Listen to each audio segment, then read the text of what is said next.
Hello, my guest this week is planning to use the Bitcoin SV blockchain to provide what might loosely be called passports for cattle. With huge potential around the world, his company E-Livestock Global is working with the London blockchain development company nChain. So how's it all going to work?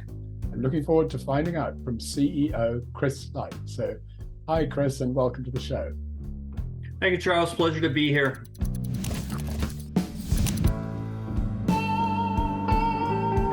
You're listening to CoinGeek Conversations with Charles Miller. So Chris, let's start off with the problem that you are going to be solving with E-Livestock Global, the problem around cattle around the world. Okay. Well, that's a big problem. There are a lot of systems, they're not unified, and a lot of them are paper-based, they're manual, they're not connected, and that's where the opportunity was. So we thought that, and we started in Zimbabwe, where they'd actually had a humanitarian issue. They had lost 50, no one knows the exact number, 50 to 100,000 cattle due to a disease outbreak. And this is exactly what our system is designed to solve. Better tracking of healthcare leads to better addressing of issues. We're supply and value chain. Right. Well, we'll get into the detail about how it works in a minute, but just a little bit on your background, because you mentioned a humanitarian. I think your background is in some philanthropic organizations, and that there's a sort of developmental aspect to your interest in this subject. Is that right? Yes, I've worked in the international development sector, primarily in the Washington, D.C. area, primarily with USAID, but I've worked with the World Bank and the UN and all the major donors. I'm actually going to be presenting with UK Aid next month, so that's exciting on Web3. Yeah, my background is trying to solve the world's problems. I would say primarily with technology, although I don't believe that technology is always the answer. Right, but E-Livestock Global is a commercial organization, right? Absolutely. I'm known as being a little bit of an innovator. So actually one of the ways this company came about was we decided to try to solve a humanitarian issue with a sort of private sector approach. Interesting. Well, now let's dive into the detail here, because I know that it involves giving cattle RFID tags. Yeah. And I'm pretty sure that my cat has an RFID tag that allows it to come into the cat flap, and the cat flap will not admit any other cats. Would that be the kind of thing we're talking about? Yeah, similar. There's microchipping with domestic pets and animals, and there's also RFID or Bluetooth solutions used. So your cat door is programmed, to only admit your cat. Is that correct? Yeah, but that's not RFID then. Yes, it could be. It could be. Actually, I don't want to get too far off on the topic, but we were approached by a microchip manufacturer who asked if our solution would work with domestics, and the short answer was yes. We were able to quickly develop a prototype. So yeah, the RFID is it's a little more sophisticated, a little more robust for sort of livestock. Yeah. Yeah, because obviously with a cow, it's never going to be this close to the thing that is reading the tag. Yeah, exactly. Is what's on your cat? Is it on the collar? I think it's just buried in his fur somewhere on his back, actually. Okay, then that's probably more a microchip. But yeah, you can actually get RFID tags for domestic animals. I should have kept my cat out of this because we've got a bit off the track. But just getting back to your work then. So perhaps you could just talk me through what basically happens when you first work with cattle, and what comes of it further down the chain. Well, getting back to our being a social enterprise, we had to look a little bit at digital and financial inclusion. Some of our pilot farmers, they don't use technology, and they're not in the banking system. So we had to design a system that basically the farmer does not have to use to benefit from, as long as they're registered in it. And that's what our system does. So they don't need to have a mobile phone or a cell phone to use our system. They just need to be enrolled in it. Right. So when you approach a farmer, what is it that you're offering them exactly? We're offering them basically by getting healthcare and having it through our system. We're offering them healthier cows, basically reduced mortality. That's the initial selling point. And how does that come about? Well, governments offer services, particularly in Africa. They still do a lot of immunization for livestock, and so a government that uses our system, they're able to then, as they do these interventions, it gets noted in the system, and it's a little bit. You've heard of Carfax. We could say it's like Cowfax. It's a simple electronic health record for the animal, which actually not only does it help the farmer in that the farmer has reduced mortality, but it also increases the value of the animal, much the same way that if you're buying a used vehicle and you see the service and accident records, you might pay a premium. Right. So every cow will have on the blockchain, it was vaccinated at this point, it was born at this point, and the whole sort of, it's just like an individual biography in a way for the cow. Is that right? Yeah, exactly. And we use the blockchain for provenance, basically. So that way you can't fudge the record, which would happen with the paper systems. So right. Who's paying who for this in your business? Well, it's a platform, so we envision as we get to scale that we're going to have different customers. We're gonna have commercial farmers, smallholder farmers, governments, actually large organizations. We've had discussions with the African Union about rolling out a region-wide dashboard showing all the cattle and basically being able to track all these things based on the UN's hunger tracker, but ours is is a little more positive. It's not starving people, it's healthy livestock. Right. Okay, so the farmer has had these RFID tags embedded in the cow. The history of their vaccinations or whatever is recorded on the blockchain. And then what happens then as the cow goes through its life cycle? Well, the farmer may keep the cow, or the farmer may sell the cow, and that's and if the farmer doesn't sell the cow, eventually it will no longer it will come to pass. So I mean, those are sort of the different outcomes. Yeah. Right. So if the farmer sells the cow, it'll have a better value, perhaps because all this information is attached to it. When we were in pilot, we had a guy come by from Saudi Arabia, and he was in Zimbabwe to buy cattle, and he said, "Oh, fantastic! With your system, I don't need to fly here anymore. I can just look at the cattle records and do my purchases remotely." Right. So that's where we see a market. We envision a marketplace too, and it could be a global marketplace. As some farmers in Europe are getting out of the cattle business, there's still going to be a need for meat in Europe. So we see that our system could help supply that demand. And when it comes time for the cattle to be slaughtered, what is the impact at that stage of your system? They can still keep tracking the movement of the carcass, but it can also be, the tag is retired. Right. It's a one-time use, much like a license plate on an automobile. You don't. I know some places you do transfer, but typically it's retired. So. Right. So it's not as if I'm going to be going into a restaurant and find out that the beef steak that I've ordered was the whole history of the cow that it came from. You can absolutely find out that information. Yeah, it's farm to fork. What we designed our system to be focused on the farmer, but we have in mind that consumers, particularly younger consumers, they do want to know the story of their steak, so to speak. Okay, but at that point, obviously the tag has become detached from the meat. So yeah, you'd have to track. Now we use the 2023 livestock standard, which is obviously it's not rolled out yet, but we're ready for that. So we think that's one of the opportunities of our system. But there's a unique ID number that's assigned to each animal, and as long as you have that number, you can have that information. So even though the tag's retired, the record is still available. What you mean? Your company is assigning these numbers to each animal? Yes, in accordance with the ISO standard. Yeah. Right. So if you give me the number of a cow in our system, I can tell you the country, I can tell you the district, I can look up the record, I can get other information. Right, health weight, etc. And why are you starting your work in develop in Africa rather than in big industrial farms in North America, say?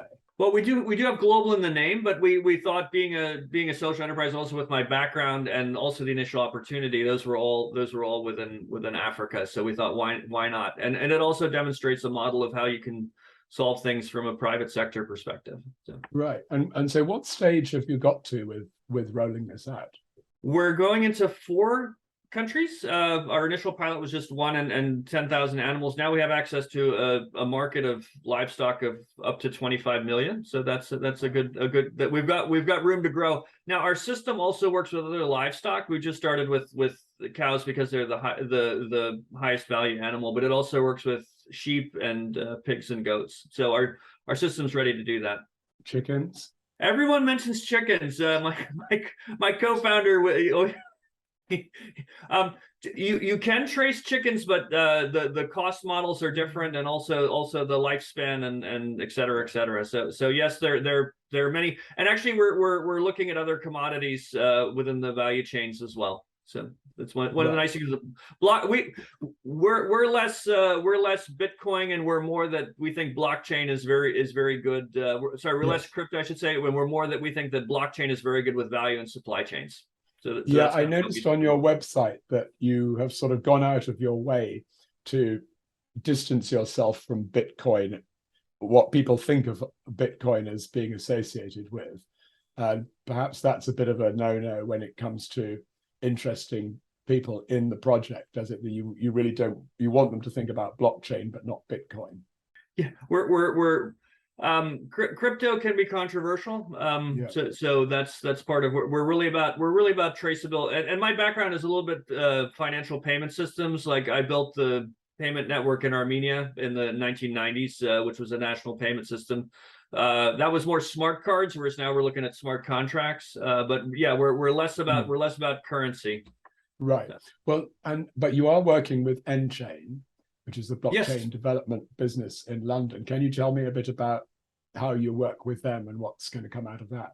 Well, it's we've only been working with them for a couple of months, but one of the things we see is just there's a lot more scope. So I think we will get to payments and a little more into some of the.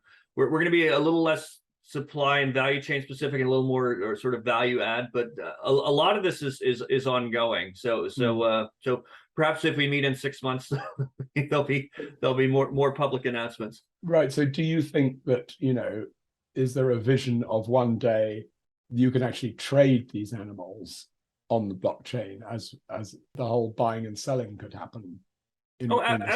Absolutely. And we're exploring some of the conversations. Like, what if you have a pregnant cow and then it has a calf? If you were doing a cow coin, as people love to say you're going to do a cow coin, would there suddenly be 2 cow coins? And these are all interesting questions which we will work with accountants and lawyers on if we do go in that direction.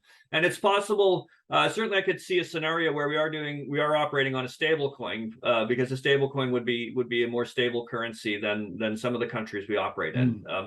Zimbabwe is U.S. dollar based, for example. Their own currency is not really tradable. Right.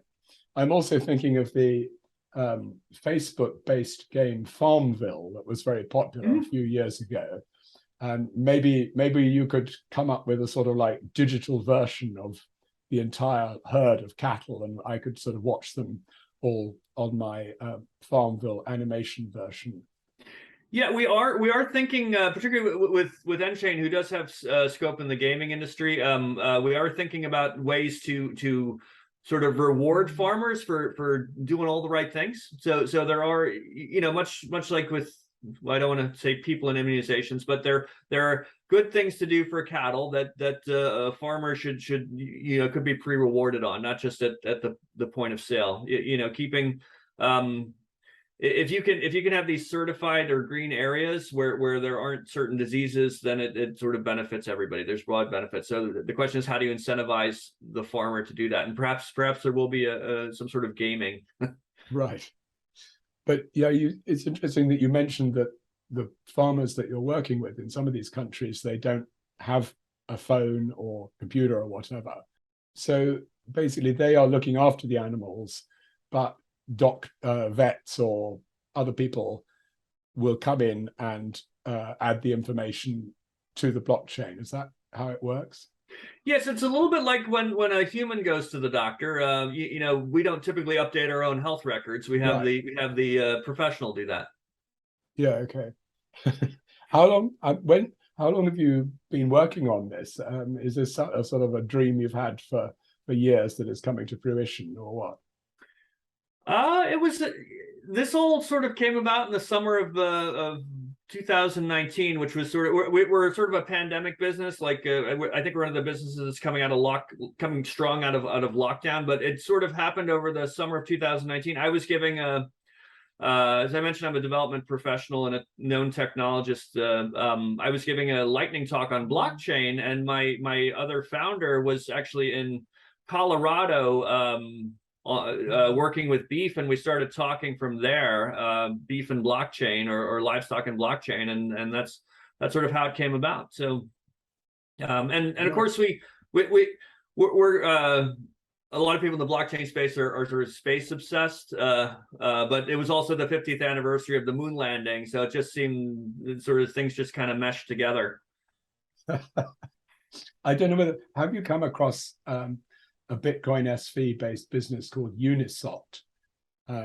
There's an entrepreneur called Stefan Nilsson, who's based in Norway, and he's been working on a similar kind of thing for the Norwegian fish industry, where individual fish can be traced. I don't think he's so much looking at vaccines and so on, but how old the fish is, where it's come from, and everything, and very much, as you say, right through to the plate in the restaurant or whatever. You could see the whole history of the fish that you're eating. Well, it's interesting. Our statement of work for Uganda does include fisheries, so I don't quite know where we're going to go with that, but we're starting with livestock. But certainly the approach can be used for certainly traceability in the fishing industry. So right. Well, so how long do you think it'll take to really get this established? It sounds like you've made a huge amount of progress in a pretty short time so far. Yeah, we're focused on our idea is that we have a low cost system, so it could scale pretty rapidly, but it's a matter of getting obviously you need certain approvals to move things forward, and then also there is some education of the farmer. They have to see the benefit, especially so for some of the people we work with. Our system is $2, including the first year of subscription, but for some people that's real money. So what do you get for $2? For $2, you get your cow tagged and loaded in the system, and then you get basically then they have access to other services. So as he says, $2 per cow. $2 per cow, yeah. So. Right, okay. And pregnant cow, you'd have to. Well, the calf will eventually need a tag, and actually, the real benefit to the system is if you start with the calves, and then they get it for the whole life cycle. Right. Well, it sounds amazing, Chris. Thank you so much for talking to me today, and I really hope we can catch up again and maybe film something with you with some cows, with some actual cows in a beautiful farm somewhere. That's what would be the next stage, I think. Absolutely, and not just cows. Because of where we operate, there's often wildlife. So we're always sharing a picture of like cows with elephants and etc. It's just these are wonderful places to work, and we think that's part of Africa. Is we need to not just do the livestock, but also respect the nature. Sounds amazing. Well, thank you very much for your time today, Chris. Thank you, sir. Bye.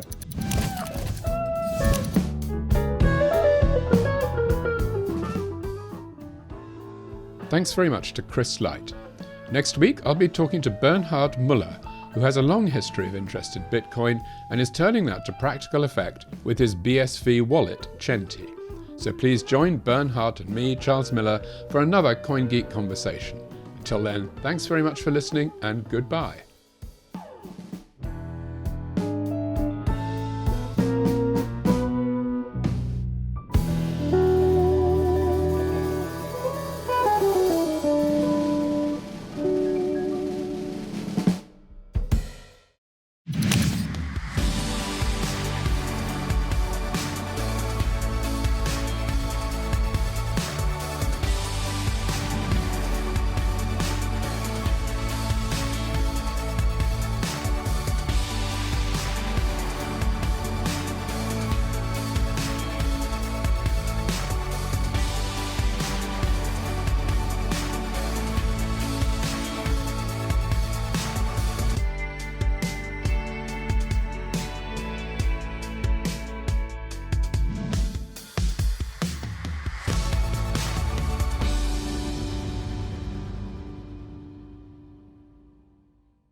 Bitcoin mining, Bitcoin wallet, blockchain, stablecoins, MetaNet, the evolution of money.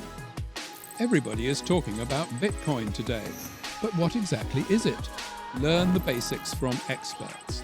Learn what Bitcoin is, how it works, and why it matters. Bitcoin 101, your ultimate guide to the fundamentals of blockchain.